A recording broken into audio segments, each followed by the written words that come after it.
আসসালামু আলাইকুম everyone, welcome to our brand new video. And আজকের ভিডিওতে ভাই তোমাকে আমি মডেলস শিখিয়ে দিব। তোমরা যারা মডেলস নিয়ে অনেক ঝামেলায় আছো এবং তোমরা বুঝতে পারতেছো না আসলে মডেলস তুমি কিভাবে ইউজ করবে, কারণ হচ্ছে মডেলসে কোনো নির্দিষ্ট অর্থ দেয় না, এক এক সময় এক এক অর্থ দেয় এবং আমরা কখন ভার্বের সাথে ইয়েস বা ইয়েস যুক্ত করবো কি করবো না এইটাও আমরা একটু দেখার চেষ্টা করব। তারপর হচ্ছে কখন কোনটা অর্থ দেয় এইটাও আমরা বোঝার চেষ্টা করব। তাহলে কি করতে হবে ভাইয়া, আজকের ক্লাসটা তুমি শুরু থেকে একেবারে শেষ পর্যন্ত দেখার প্রমিস করো আমার সাথে। আমি তোমাকে প্রমিস করতেছি আজকের ক্লাস দেখার পরে মডেলস নিয়ে আর কোনো ঝামেলা তোমাকে পোষাতে হবে না, তাই না? সো চলো আজকের ক্লাস শুরু করি। আজকের ক্লাস কি? মডেলস। ভাই মডেলস কি? দেখো, মডেলস এর নির্দিষ্ট কোনো অর্থ হয় না, একটু আগেই বলছি তাই না? মডেলস এর নির্দিষ্ট কোনো অর্থ হয় না। কেন হয় না? দেখো, আমি যদি বলি যে আই কুড স্পিক ইংলিশ, আমি ইংরেজি বলতে পারতাম। আরেকটা কি বলতেছি দেখো, could you please speak slowly, তুমি কি একটু আস্তে কথা বলতে পারবে? এই দেখো দুইটা কি করতেছে, দুইটা অর্থ দিতেছে।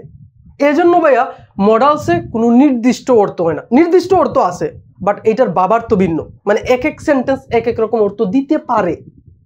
এইটা একটু আমাদের মাথায় রাখতে হবে যে মডেলসের নির্দিষ্ট কোনো অর্থ হয় না, এক এক সময় কিন্তু এক একটা সেন্টেন্স এক একভাবে অর্থ দেয়। যেমন আই কুড স্পিক ইংলিশ, আমি ইংরেজি বলতে পারতাম। এই যে আই সাবজেক্ট নিলাম, তারপরে কুড, এটা হচ্ছে মডেলস। তারপরে কি? স্পিক ইংলিশ, আমি ইংরেজি বলতে পারতাম। তারপরে এটা কি? Could you please speak slowly, তুমি কি একটু আস্তে কথা বলতে পারবে?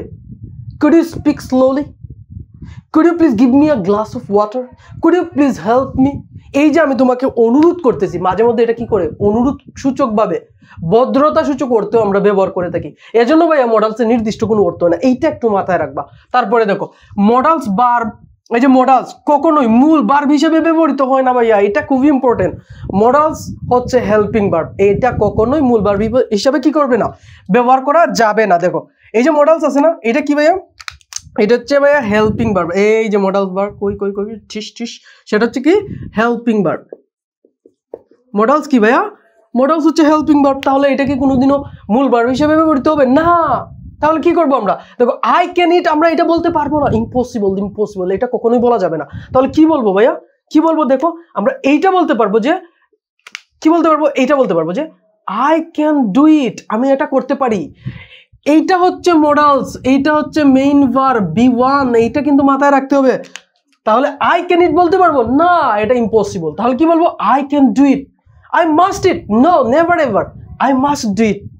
I must go, I must play football, I must football না ভাইয়া, I must play football। ঠিক আছে, তার মানে কি হবে? এই যে মাস্ট, এটা হচ্ছে কি? মডেলস। এইটা হচ্ছে মডেলস, এইটা হচ্ছে মেইন ভার্ব। কনসেপ্ট তো समझ में आ गया? হ্যাঁ বিলকুল, তাই না? তারপরে দেখো মডেলসের পর, দেখো মডেলস, এই যে মডেলস আছে না, এই মডেলসের পর সব সময় ভাইয়া ভার্বের B1 হবে। কখনো ভাইয়া এস ইএস, এই যে থার্ড পারসন সিঙ্গুলার নাম্বার যদি সাবজেক্ট হয় তারপরে কিন্তু এস ইএস যুক্ত হবে না, আইএনজি যুক্ত হবে না, B2 হবে না, B3 হবে না, কোনো কিছুই হবে না। মডেলসের পর সব সময় ভার্বের B1 বেস ফ্রম তুমি দিয়ে দিবা। যেমন আই শুড, শুডটা কি ভাইয়া? মডেলস, হেল্পিং ভার্ব, মডেলস কিন্তু হেল্পিং ভার্ব। তাহলে আই শুড লার্ন, লার্নটা কি ভাইয়া? লার্নটা কি? লার্ন হচ্ছে B1। কনসেপ্ট তো समझ में आ गया? হ্যাঁ লার্ন কি? লার্ন হচ্ছে B1, এটা একটু মাথায় রাখো, লার্ন B1। তারপর হচ্ছে ইংলিশ, তাহলে কি হবে? আই শুড লার্ন ইংলিশ, মানে কি আমার ইংরেজি শেখা উচিত। ইউ শুড লার্ন ইংলিশ, তোমার ইংরেজি শেখা উচিত। তারপরে কি? দে শুড লার্ন ইংলিশ, তাদের ইংরেজি শেখা উচিত। শুড আই লার্ন ইংলিশ, আমার কি ইংরেজি শেখা উচিত? What do you think about me? Yes, I need to learn English more and more, then I can teach you, আমি তোমাকে তারপরে পড়াইতে পারবো, শিখাইতে পারবো। রাইট? যদি রাইট হয় অবশ্যই কমেন্ট সেকশনে জানাবে তোমার ইংরেজি শেখা উচিত না উচিত না। Okay, then he can play football, সে ফুটবল খেলতে পারে। এখন দেখো ভাইয়া আমাদের মাঝে অনেক পণ্ডিত থাকবে, যারা পণ্ডিত তারা বলবে যে ভাইয়া এখানে তো থার্ড পারসন সিঙ্গুলার, এখানে এস লাগা দাও, দিলাম। তাহলে কি হলো? কনসেপ্ট তো समझ में आ गया? ভুল কেন ভাইয়া? কারণ এইটা হি হইলে কি হইছে? এইখানে যে মডেলস আছে এটা দেখো নাই? যদি মডেলস না থাকে তাহলে তুমি এখানে ভার্বের শেষে এস বা ইএস যুক্ত করবা। এই যে বলে দিছি, কিন্তু মডেলসের পর সবসময় ভার্বের B1 বসে, এখানে এস ইএস হবে না, আইএনজি হবে না, কোনো কিছুই হবে না। Concept clear? হ্যাঁ ক্লিয়ার, কারণ হচ্ছে এখানে মডালস আছে, তাহলে মডালসের পর আমরা এখানে ভার্বের বি ওয়ান দিব, তাহলে কি হবে he can play football, you can play football, they can play football. এখন আমরা আরো কিছু বৈশিষ্ট্য দেখে নিই। সো ভাইয়া দেখো এখন আমরা দেখবো যে মডালস ভার্ব দ্বারা ভদ্রতা বোঝায়, আবার হচ্ছে কি মাঝে মধ্যে কি বোঝায় ভাইয়া, অনুরোধ বোঝায়, ভদ্রতা আর কি অনুরোধ। সো দেখো কিভাবে একটা সেন্টেন্স তো আমরা সবাই জানি, সবাই ইউজ করে থাকি তাই না, কোনটা সেটা হচ্ছে may I come in sir, may I come in sir. তুমি কি কখনো বলো can I come in sir? না, এই যে কিছু কিছু মডালস আছে যেটা দ্বারা ভদ্রতা বোঝায়, ঠিক আছে।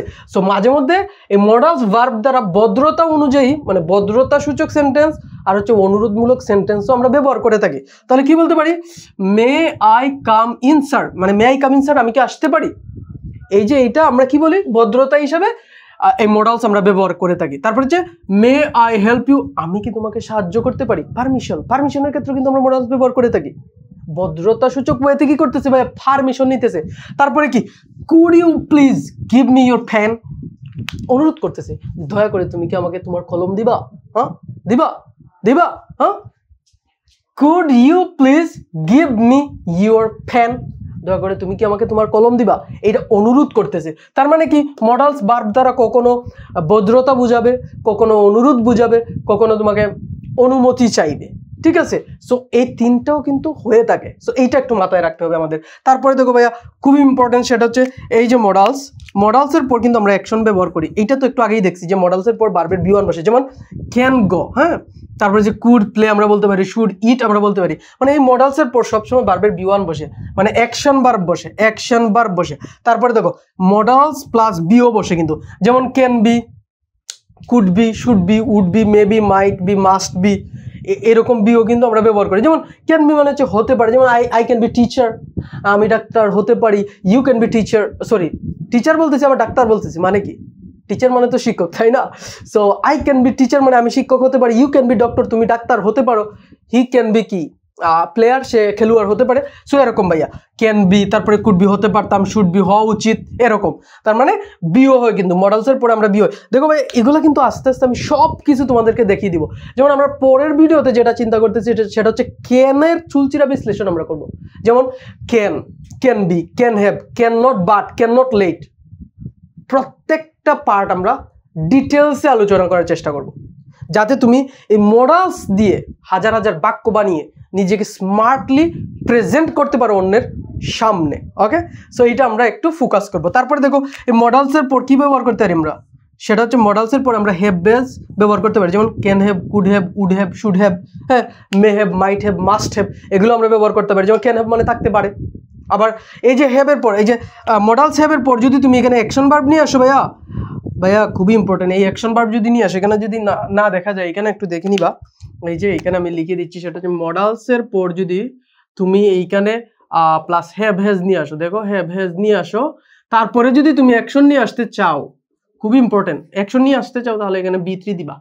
মাস্ট, এটা খুবই দরকারি, সেটা হচ্ছে হ্যাভ হ্যাজের পরে যেখানেই তুমি এই যে অ্যাকশন ভার্ব পাইবা সেখানে তুমি ভার্বের বি3 বসাইবা, এটা হোক মডালস হোক টেন্স, যে কোনো জায়গায় হোয়াটএভার, যে কোনো জায়গায় তুমি বসাইতে পারো। হ্যাভ হ্যাজ পাইছো, যদি অ্যাকশন ভার্ব বসাও ভার্বের বি3 বসাইবা, চিরন্তন রুল ভাইয়া। এজন্য ভাইয়া ইংরেজি ইজি, কারণ হচ্ছে কি একটা সিস্টেমের মাধ্যমে তুমি হাজারটা সিস্টেম মানে ফলো করতে পারবে। দেখো এই হ্যাভ হ্যাজ পরে তুমি প্যাসিভ ভয়েসে যাও না, তুমি দেখবা এখানে বি3 বসাইতেছে, মডালসে যাও বি3 বসাইতেছে, টেন্সে যাও বি3 বসাইতেছে, কমন সেন্টেন্স প্যাটার্নে যাও বি3 বসাইতেছে। তার মানে কি একটা সিস্টেমে সবকিছু করা যাইতেছে। এজন্য ভাই ইংরেজি easy, not difficult, not typical, okay, easy and peasy. So এই হচ্ছে আমাদের মডালসের বৈশিষ্ট্য। আশা করি তোমরা বুঝতে পারছো যে কিভাবে তুমি এই মডালস ইউজ করবা এবং কিভাবে তুমি মডালসের মাধ্যমে ভদ্রতা সূচক, তারপরে হচ্ছে মডালসের যে এই যে ক্যান দিয়ে কিভাবে, কুড দিয়ে কিভাবে, এগুলো ব্যবহার করতে পারবা। আবার হচ্ছে কিভাবে এই 5টা বৈশিষ্ট্য অনুযায়ী তুমি মডালসকে খুব সুন্দর করে বুঝতে পারবে। এবং পরবর্তী ভিডিওতে আমরা যেটা করবো সেটা হচ্ছে ক্যান নিয়ে আলোচনা করব, যাতে মডালসের ক্যানের মধ্যে তোমার কোনো আর ঝামেলা না হয়, হাজার হাজার বাক্য তুমি বানাতে পারো। সো যদি ভিডিও ভালো লাগে কি করবা অবশ্যই ভিডিওটা শেয়ার করবা তোমার বন্ধু বান্ধবের কাছে। আর কি করবা ভাইয়া, don't forget to subscribe my channel, okay? Do subscribe and let me know in the comment you are subscribed my channel, okay? So দেখা হবে পরবর্তী ভিডিওতে, সেই পর্যন্ত ভালো থাকো, আসসালামু আলাইকুম।